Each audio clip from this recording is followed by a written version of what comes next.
Entrez.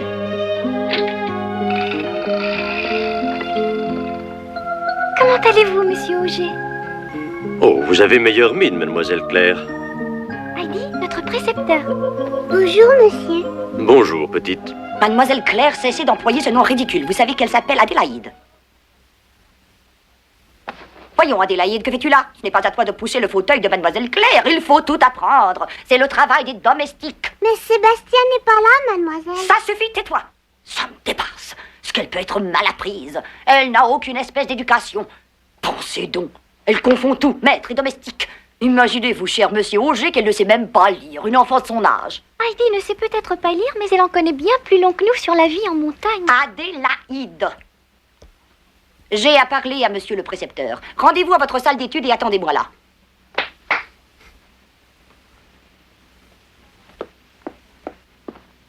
Mon ami, s'il vous plaît, veuillez reconduire ces deux demoiselles. Bien, mademoiselle. Que peut-on faire avec une telle idiote sur les bras? Monsieur Auger, vous qui avez tant d'expérience, croyez-vous qu'elle pourra apprendre un jour? Mademoiselle Rougemont, tout n'est qu'une question de temps. Il convient d'abord de lui enseigner l'alphabet, c'est tout. Oh, monsieur, vous n'y pensez pas? Retardez ainsi les études de Mademoiselle Claire avec l'alphabet? Pas question, Adélaïde se débrouillera pour suivre. Mais enfin, vous savez bien que c'est impossible. Voyons, rien n'est impossible, ce n'est pas à moi de vous le dire. Bon, faites de votre mieux, je vous en prie, monsieur Auger, je me fie à vous.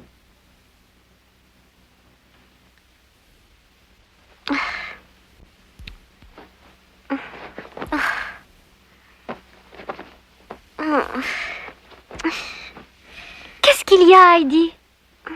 Je peux pas m'asseoir là-dessus? C'est trop dur pour toi? Non, c'est bien trop mou. Quel genre de chaise avais-tu donc chez ton grand-père? Mon grand-père m'avait fait une belle chaise rien que pour moi, comme j'étais bien assis juste à ma hauteur.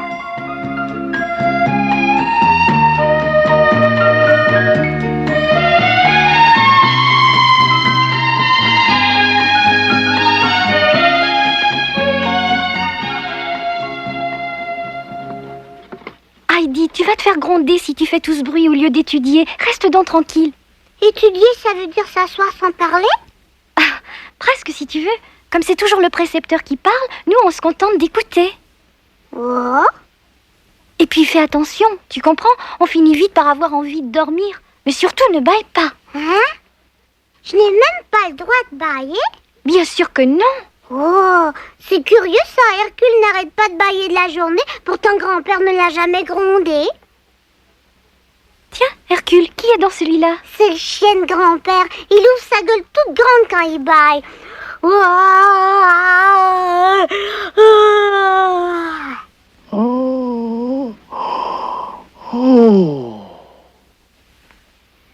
Heidi, si tu t'avisais de bâiller de cette façon ici, on te ferait prendre des remèdes.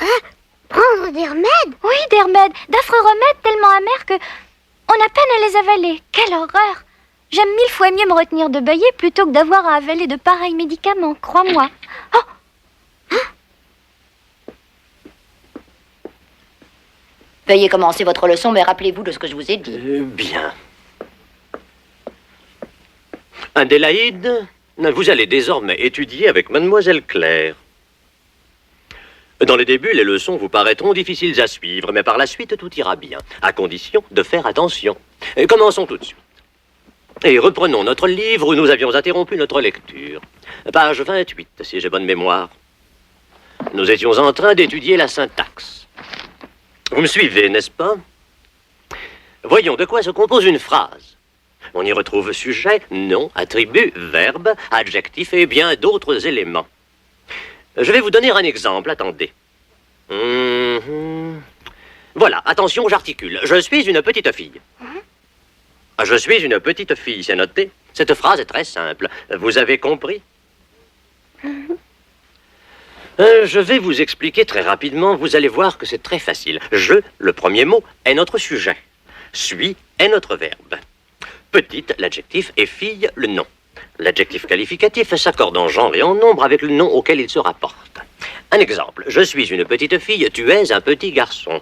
Quand un adjectif qualificatif se rapporte à plusieurs noms, il se met alors au pluriel et prend le genre des mots qualifiés. Un autre exemple. Claire et Adélaïde sont des petites filles, Jacques et Paul sont des petits garçons. Vous voyez que ce n'est pas difficile. Bon, je continue. Si les mots qualifiés sont de genres différents, rappelez-vous bien que l'adjectif se met au masculin pluriel. Le chat et la souris sont contents. Je répète, le chat.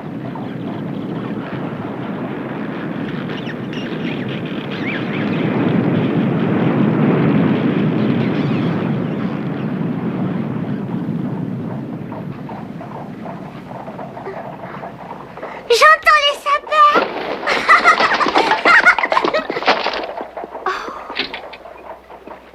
Mais qu'est-ce qui te prend, Adélaïde? J'entends le chant des sapins. Ah! Oh mon Dieu, quelle catastrophe, Tinette!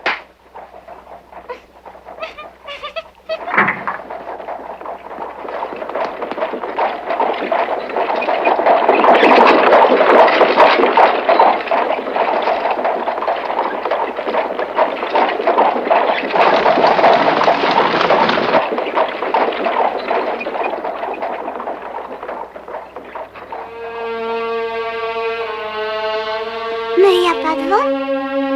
Et je ne vois pas de sapin ici. C'est bizarre, j'ai pourtant entendu quelque chose tout à l'heure.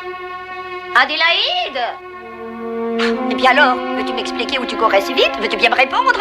Je croyais avoir entendu les sapins chanter. Mais quand j'ai ouvert la porte, je ne comprends vraiment pas. J'ai eu beau regarder, il n'y avait rien. Hein? Les sapins? Où te penses-tu donc? Dans les bois, nous sommes à Francfort, mon enfant. Allez, allez, monsieur Auger attend pour reprendre la leçon.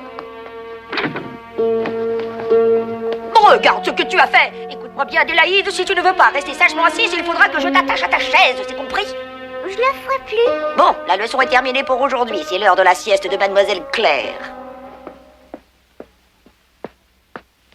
Oh là là là là, quel dégât! Comme si je n'avais pas assez de travail à faire comme ça, je vous jure. Attendez, je vais vous aider, c'est ma faute. Ah, pas question. Ce serait encore moi qui me ferais attraper, c'est sûr. Mademoiselle Claire désirerait vous voir. Si vous voulez venir avec moi.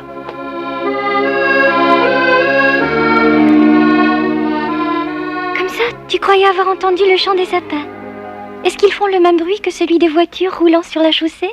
Non, pas du tout. Je m'en suis bien rendu compte une fois dehors. Il y avait des sapins tout près de chez toi? Oh, raconte-moi, je t'en prie. Oui, et le vent les faisait chanter quand ils soufflaient très fort.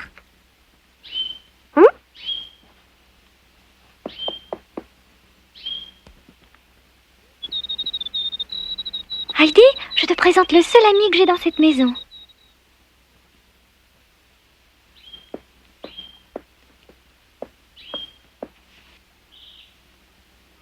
Pourquoi tu l'enfermes dans une cage?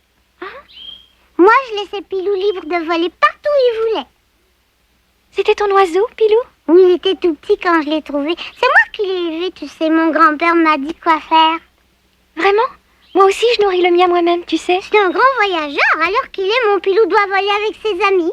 Tu as laissé beaucoup d'amis derrière toi? Oh oui, Pilou, Blanchette, Biquette, Lily, Hercule sont tous mes amis. Heidi, veux-tu ouvrir ce tiroir, s'il te plaît? Oh, ce qu'elles sont belles. C'est vrai? Elles te plaisent? Je n'ai ni chèvre ni chien, mais par contre, j'ai de nombreuses poupées. Prends-en une. Tu vois? Ses yeux peuvent s'ouvrir puis se fermer tout seuls. Elles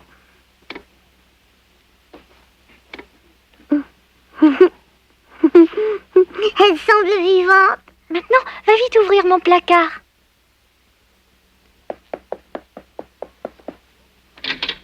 Oh, les belles robes. Ce sont les miennes. Toutes ces robes-là? Oui, toutes. Et toi, est-ce que tu en as de semblables?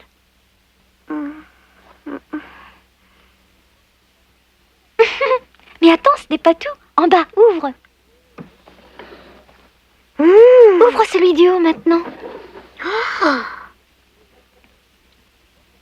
Dis-moi, ils sont tous à toi? Bien sûr. Je vais te montrer le mien. Le tien?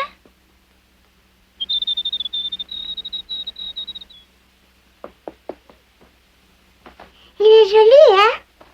Ma foi, c'est un bien drôle de chapeau. Qu'est-ce qui se passe-t-il ici? Adélaïde, qu'est-ce que tu fais dans cette chambre, hein? Je te cherche partout. Ne la grondez pas, c'est de ma faute. C'est moi qui l'ai fait demander. Ne vous en mêlez pas, mademoiselle Claire. Quant à toi, Adélaïde, je te défends d'entrer dans cette chambre sans ma permission. Tu déranges mademoiselle Claire. Allez, viens.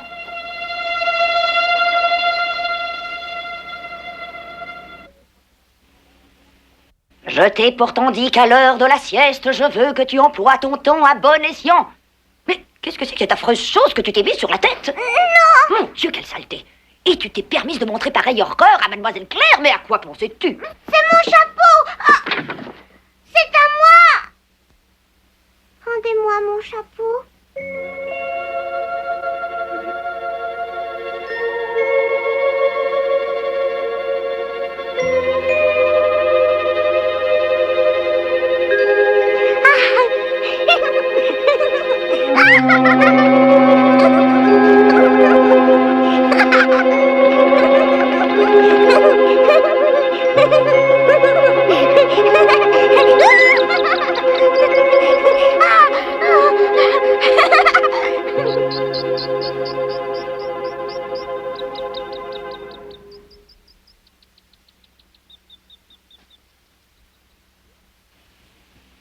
Pilou?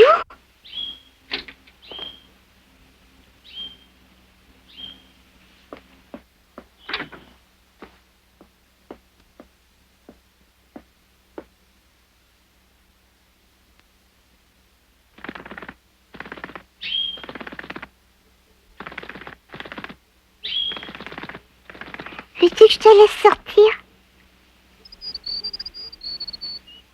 Tu aimerais bien retourner à la montagne? Moi aussi, tu sais, je le voudrais. Allez, vas-y. Maintenant que je suis devenue l'amie de Claire, t'as rien à craindre. Tu peux partir où tu veux. Va.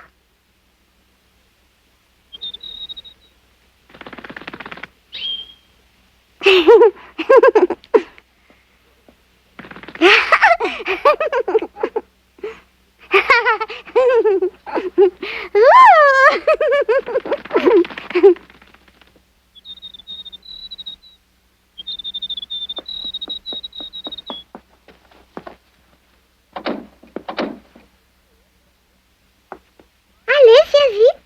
Dépêche-toi. Tu diras bonjour à Pilou pour moi quand tu le verras.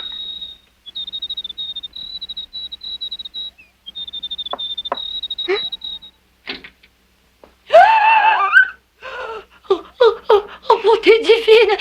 C'est dangereux, voyons, descends. Oh, qu'est-ce que tu fais? Je suis là! Et veux-tu descendre? Oh mon Dieu, l'oiseau de mademoiselle Claire, oh quel malheur! Adélaïde, aide-moi à l'attraper!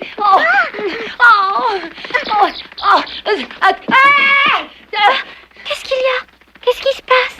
Oh, mademoiselle, c'est affreux! Votre oiseau vient de s'échapper, que pouvons-nous faire? C'est la faute d'Adélaïde! Il est vraiment parti? Et que fais-tu?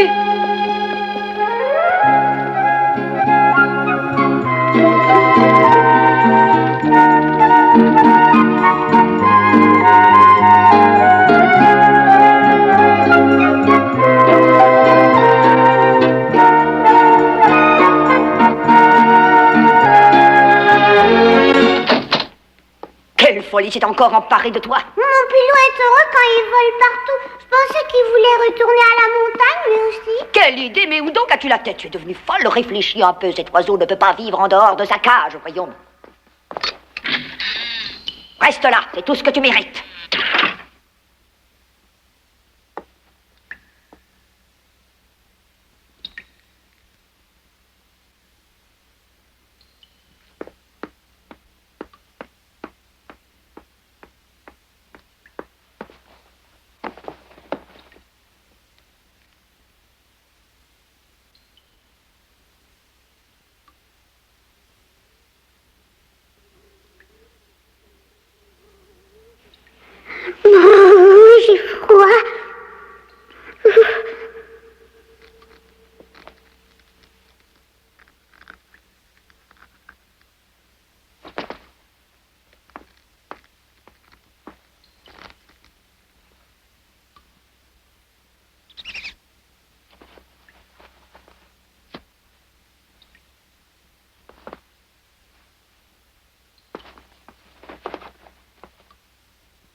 Ninette, allez donc à la cave me chercher cette petite peste. Très bien, mademoiselle Rougemont. Adélaïde, où êtes-vous? Venez, Adélaïde. Mademoiselle Rougemont vous demande. Vous pourriez répondre. Vous êtes insupportable. Venez vite. Allez.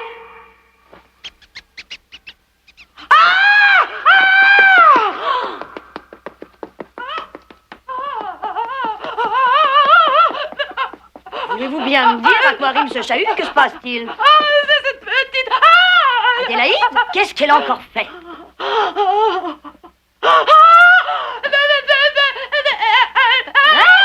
Mais qu'est-ce qui vous arrive? Adélaïde, que caches-tu donc dans ta jupe? Regardez, elles sont mignonnes, hein?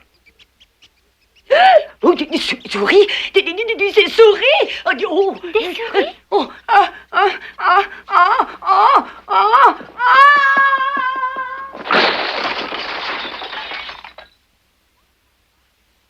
Pourquoi elle s'en va?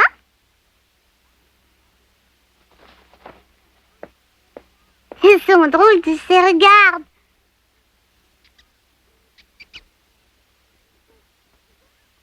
Regarde.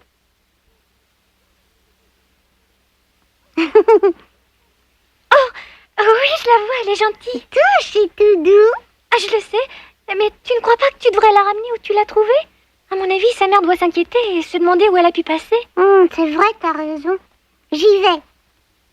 C'est dommage, elles sont mignonnes.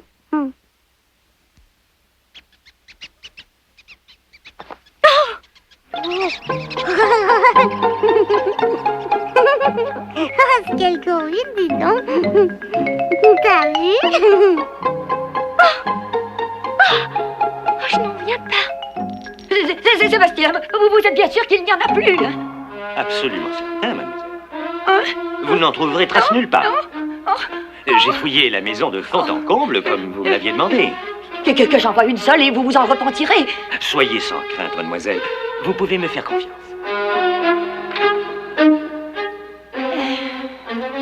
Mon Dieu, quelle émotion. Cette petite est un vrai fléau dans une maison. Je n'ai pas fini d'en voir. Qu'est-ce que je vais faire? Restez donc un moment tranquille. Cessez de bouger, voulez-vous? C'est chaud.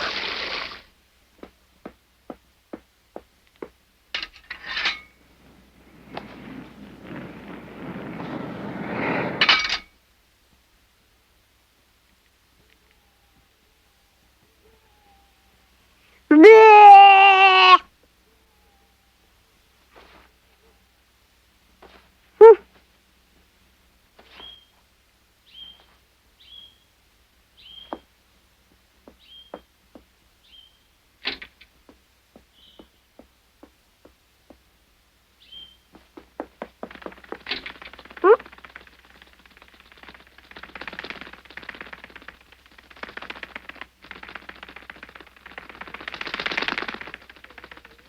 Regarde, il est revenu.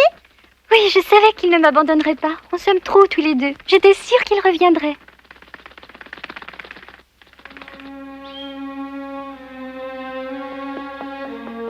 Qu'est-ce que tu fais ici? Pourquoi tu n'es pas retourné à la montagne? Essaye de comprendre. Il préfère sa cage aux montagnes. Que veux-tu? Il a toujours été habitué à vivre enfermé. Heidi.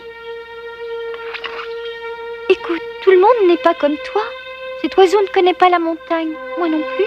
Tu sais, je ne sors que très rarement d'ici. Il faut bien que je m'occupe autrement.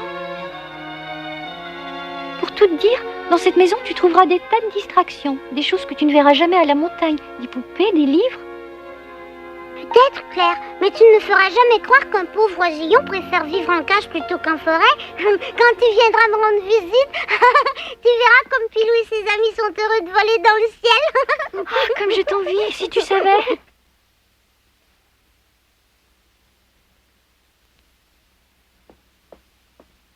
Je te demande pardon. Le dîner est servi. Viens vite, sinon on va encore se faire gronder. D'accord.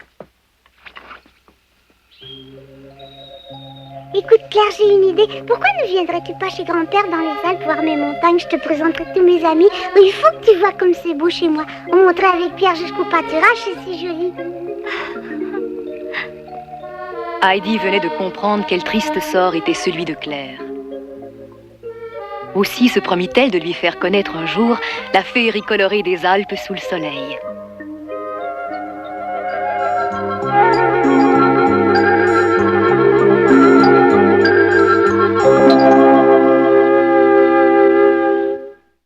Ah